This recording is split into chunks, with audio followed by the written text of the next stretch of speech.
Bien, hermanos, vamos a leer el Evangelio. Les voy a pedir que estemos en pie para leer con reverencia la Sagrada Escritura.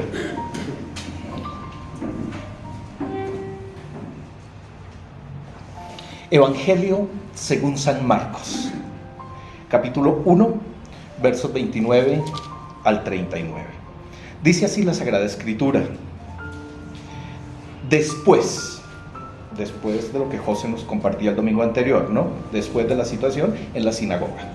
Después Jesús salió de la sinagoga con Santiago y Juan y fueron a la casa de Simón y Andrés.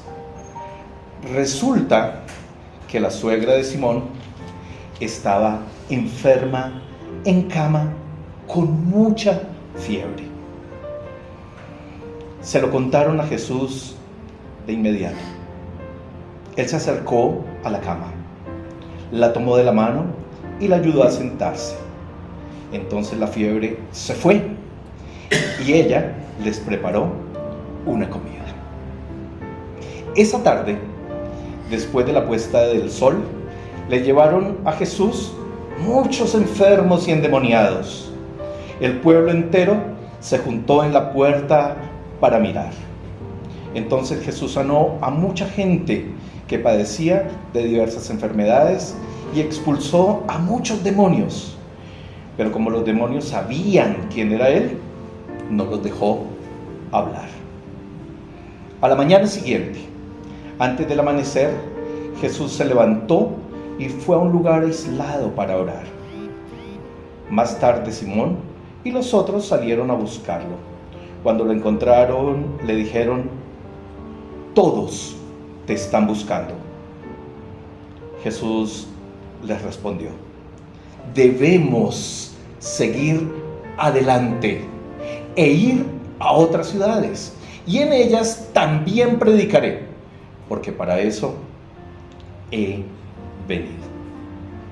Así que recorrió toda la región de Galilea, predicando en las sinagogas y expulsando demonios. Esta es palabra del Señor.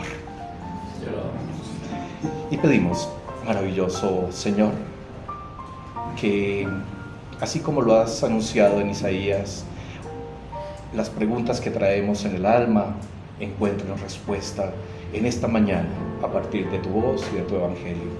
Que bendigas a tu pueblo, Señor, y que todos podamos salir hoy con la certeza, no solo de tu amor, sino de que nos has hablado al corazón y que nos lo has hecho también arder. Te lo pedimos en tu nombre santo. Amén. Tomen asiento, hermanos.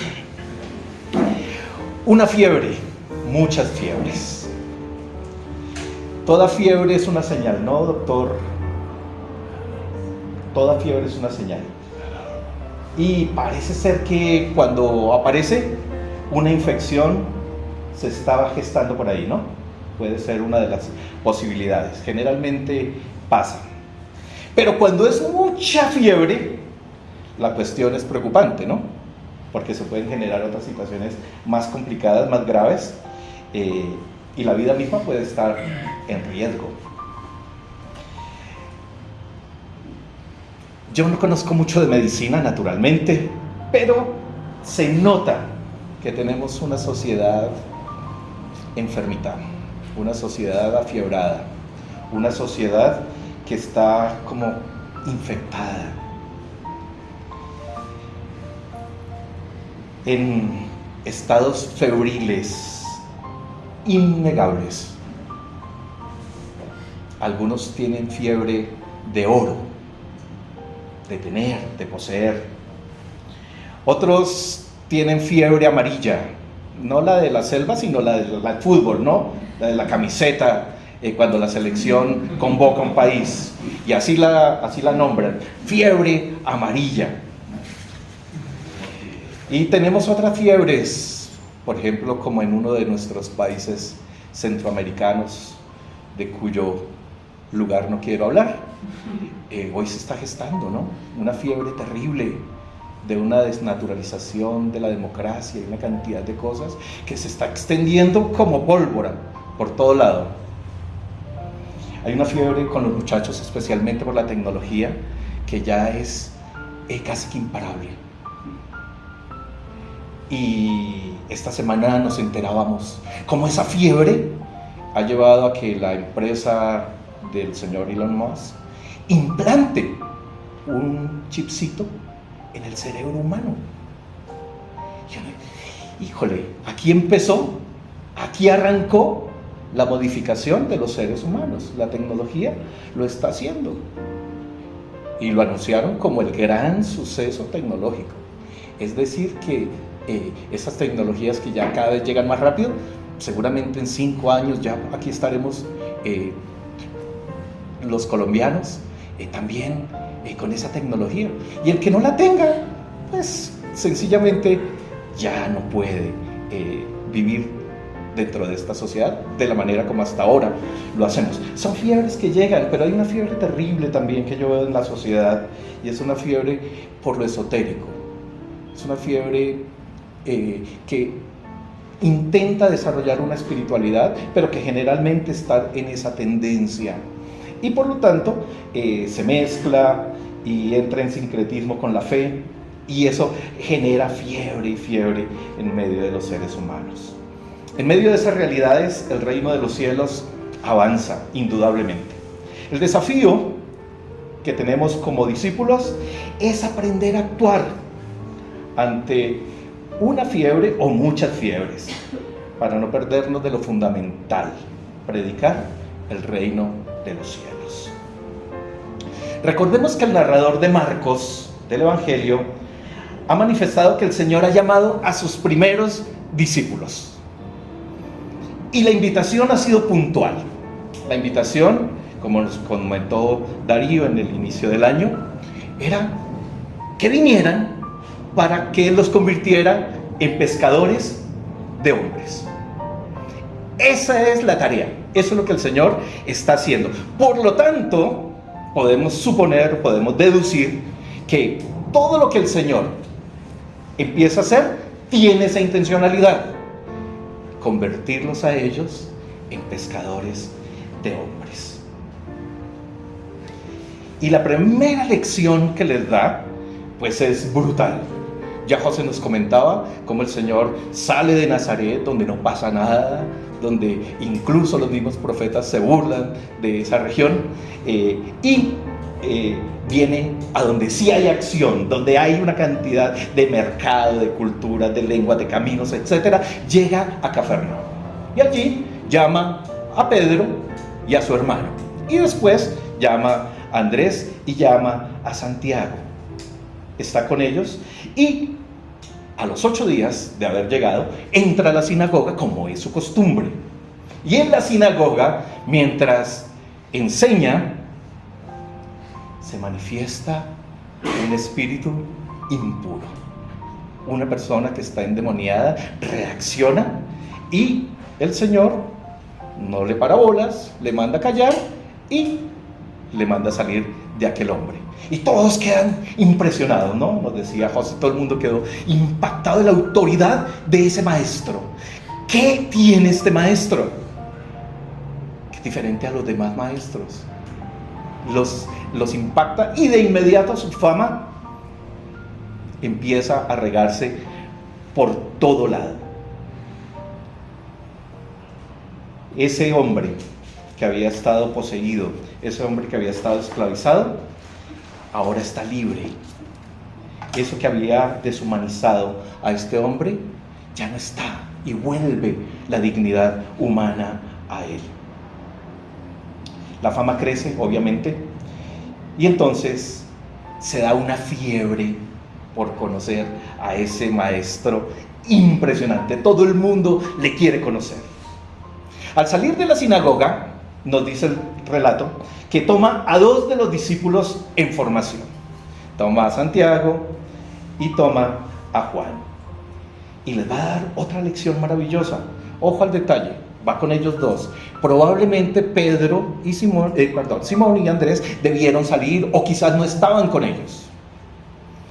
Y la primera lección es ir a la casa del que está, el que no se encuentra con ellos seguramente, para decir, somos familia. Cuando uno no está, es necesario acercarnos, es necesario acogerles, es necesario averiguar qué es lo que sucede, qué es lo que pasa con estos hermanos. Y por eso, seguramente es que va con estos dos discípulos a la casa de Simón y a la casa donde está la suegra de él en una situación de enfermedad.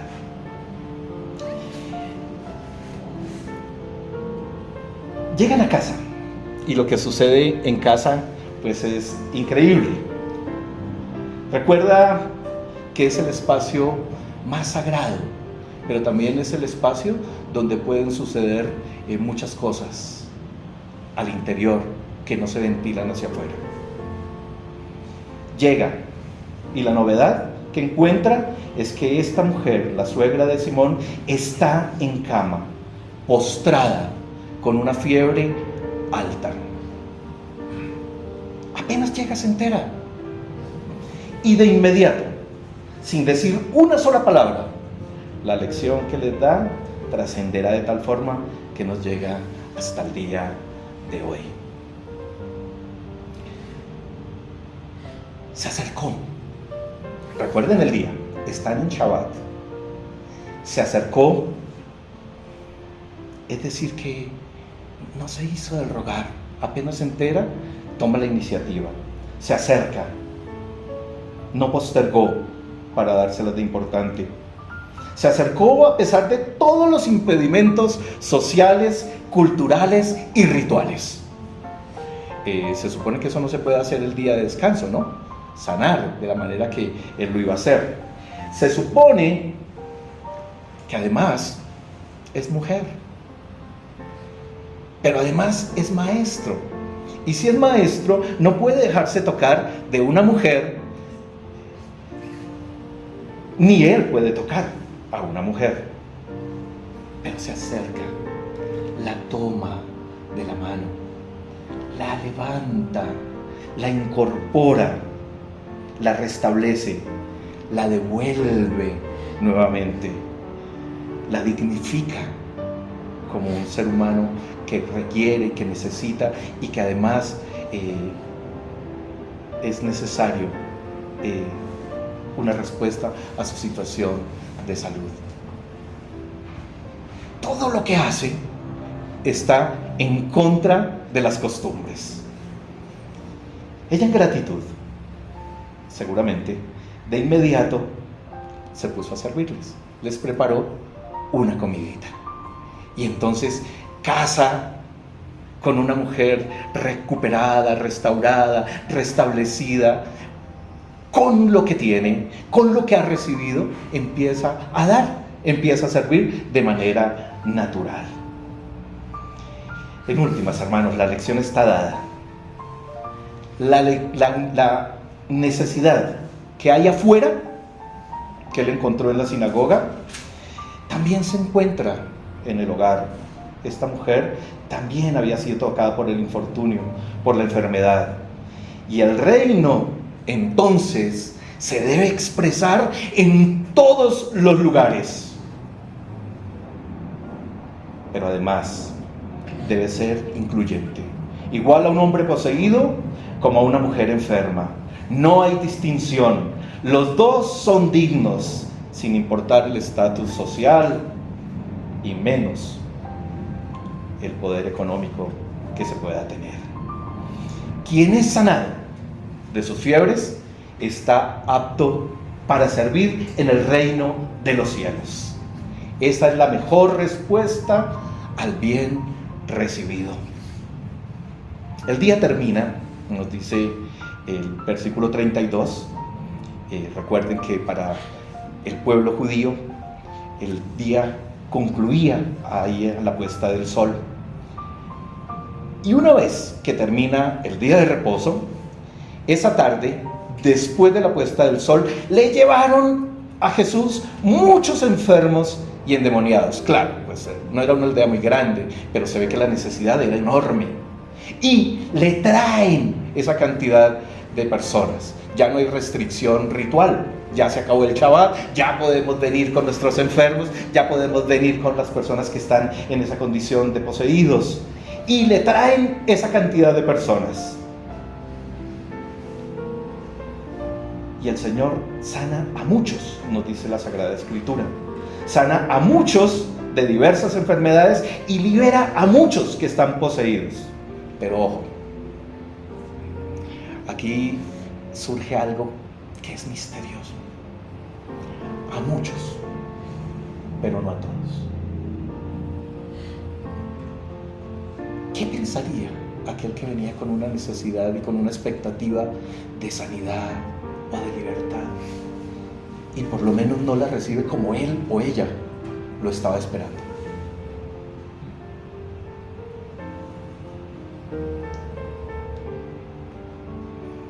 Eso nos vuela la cabeza, hermanos. La pregunta es evidente: ¿por qué no a todos? ¿Qué hace la diferencia para que unos sí y otros no? La necesidad es generalizada, el pueblo entero, todos miran lo que está aconteciendo y todos desean recibir algo. Y creo que algunos, hermanos, me parece, así como abuelo de pájaro, sin profundizar tanto, me parece que algunos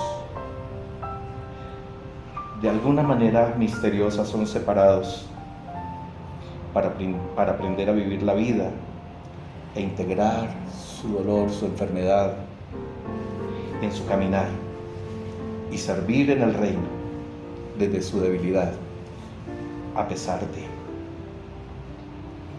Esa es la crisis de muchos hijos de Dios, indudablemente. Seguramente muchos que teniendo la necesidad no han recibido nada. En este año, desde que empezó la situación de salud de Astricita, esa es una de las preguntas. ¿Cuánto tiempo, Señor, hemos esperado una respuesta? Y sé que tú lo has hecho de diversas maneras, a través de la medicina, a través de los médicos, del cuidado, a través del amor que le damos, etc. Pero ¿por qué unos sí y otros no? Y seguramente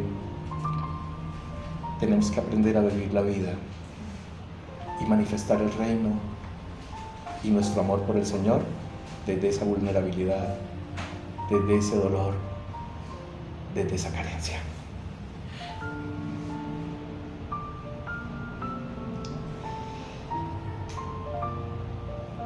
Muchos seguramente de los que recibieron ese día continuaron y entendieron el mensaje y empezaron, igual que la suegra de Simón, a servir en el reino de los cielos. Pero quizás otros sencillamente fue un milagro, algo que necesitaban, una respuesta, y no continuaron. Otros decidieron seguir con su fiebre, con su infección.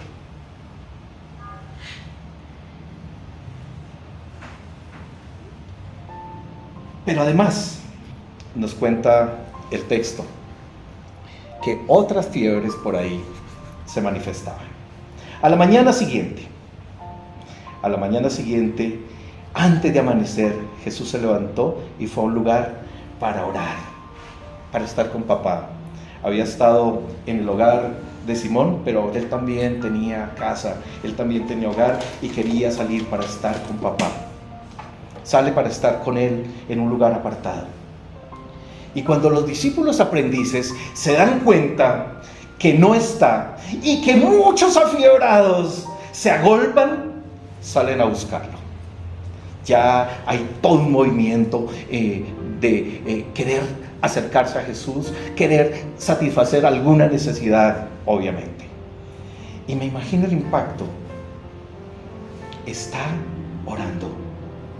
Y esa es una marca que queda en el inconsciente de esos discípulos impresionante. No sé si ustedes recuerdan, pero más adelante, lo que le van a pedir, después de todo lo que han vivido con él, lo han visto hacer milagros, lo han visto liberar, lo han visto multiplicar cosas, lo han visto hacer un jurgo de cosas. Pero lo único que le piden es: Señor, enséñanos a orar. Entonces la sorpresa debió ser increíble.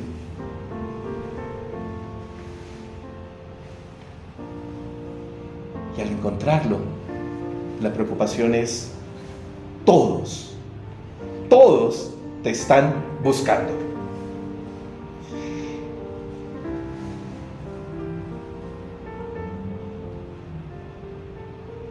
De alguna manera lo que le estás diciendo es: Señor, mira la hora, mira el trabajo que tenemos, todos te buscan, y tú aquí, en esto. Y la lección viene entonces. Es cierto, muchos están necesitados, muchos están infectados, muchos están afiebrados, pero quizás sus motivaciones no son las correctas. Y me parece que lo que el Señor a gritos expresa es: a mí no me van a coger como el chamán de turno, como el curandero de turno.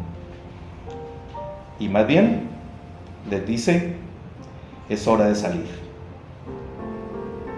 Es hora de salir de allí. Debemos seguir e ir a otras ciudades, y en ellas también predicaré, porque para eso he venido. Aprendieron que el reino está abierto para todos, pero no todos lo toman en serio. Hay peces, evidentemente, pero todos no se dejan pescar. Aprendieron que lo fundamental, lo importante, no se puede postergar por lo espectacular. En estos tiempos, mis amados hermanos, en estos tiempos parece que olvidamos la lección. Hoy por hoy es más importante el espectáculo, la sanidad, la liberación que se provoca o que se da, que predicar el Evangelio, que predicar el reino de los cielos. Por lo tanto, no es raro que el mundo esté como se encuentra. Entonces, recapitulemos. Las lecciones fueron puntuales. ¿Y qué era lo que el evangelista también pretendía con esto para su comunidad? Que aprendieran al igual que nosotros. La mujer no puede ser segregada en el reino de los cielos. La mujer debe ser atendida e integrada. Pero también aprendieron que quien recibe los beneficios del reino está apto para servir. Quien no lo hace, seguramente no ha entendido nada de ese reino. Aprendieron que unos reciben y otros tienen que aprender a vivir con su enfermedad y ser misionero en su debilidad. Y aprendieron que lo fundamental, lo importante, no puede ser reemplazado por el espectáculo. Ante una situación de esas, mejor irse, mejor cortar e irse. Reflexionemos un poquito en lo que hemos escuchado, hermanos. Sin segregación. Si el Señor no segrega a nadie y el evangelista motiva a su comunidad a dignificar a la mujer excluida e ignorada, creo que en estos tiempos la iglesia no puede darse el lujo de ser sectaria y excluyente. Aquí todos cabemos. Aquí nadie puede ser ignorado. A nadie se le puede cerrar la puerta. Aquí todos tenemos la misma capacidad, tenemos los mismos privilegios y tenemos la misma igualdad. Es algo que tenemos que hacer. ¿Cuánto celebramos los cambios que se están dando también a nivel de la iglesia en todos los sectores y factores? La situación está ahí.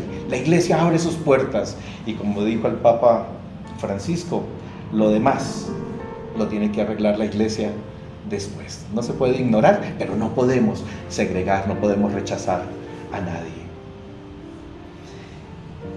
Quien desea tratar la fiebre, su posible infección, no puede ser ignorado.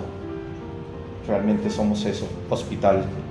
El discípulo de inmediato se acerca sin prejuicios, toca, incorpora, devuelve al ignorado a la sociedad, lo dignifica y le abre espacio para ser útil en el reino. Creo que nosotros en muchas instancias sí hacemos eso, nos acercamos, incorporamos, ayudamos, pero cuando se trata de abrir espacios de servicio, entonces empezamos a exigir tantas credenciales, tantos títulos para que lo hagan. Nos está mostrando todo lo contrario la Sagrada Escritura. Si usted se cree mejor o de mejor familia, si usted no se junta con los pecadores, si no da oportunidad de cambio o restauración a los necesitados, algo no anda bien con nuestra espiritualidad. Algo no estaría bien con nuestra espiritualidad. Y entonces sería necesario revisar, arrepentirse y retomar el camino. La lección está dada y cada cual debe ponerla en práctica. Antes de la conclusión, entonces, también a modo de reflexión, enfocados en lo fundamental. Hemos sido sanados.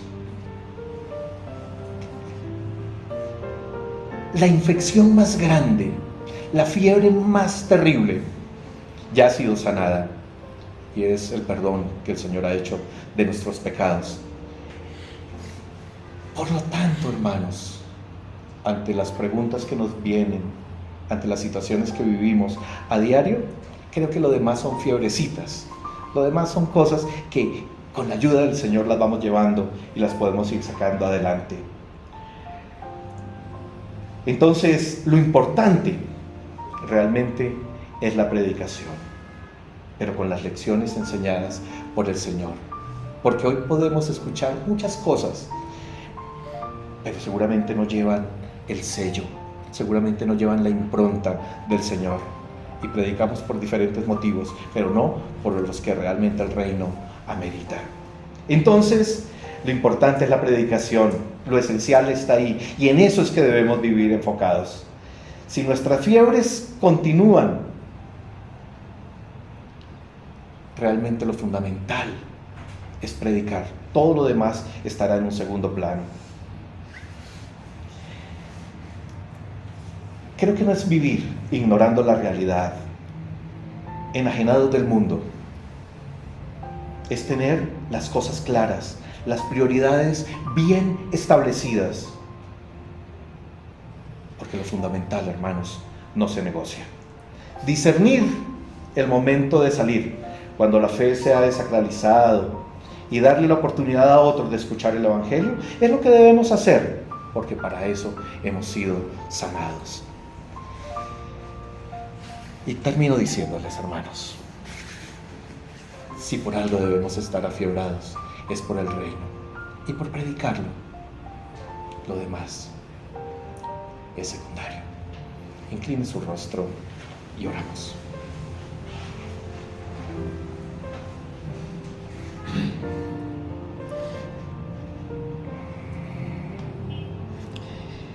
Pensemos en cómo el Evangelio nos encuentra esta mañana. Y quizás debamos alegrarnos por los que han recibido del Señor un milagro. Y quizás debamos hoy también reconocer delante del Señor que nos ha apartado para vivir y para predicar el Evangelio desde nuestra debilidad. Y que eso se convierta entonces en esta experiencia de sanidad que requerimos.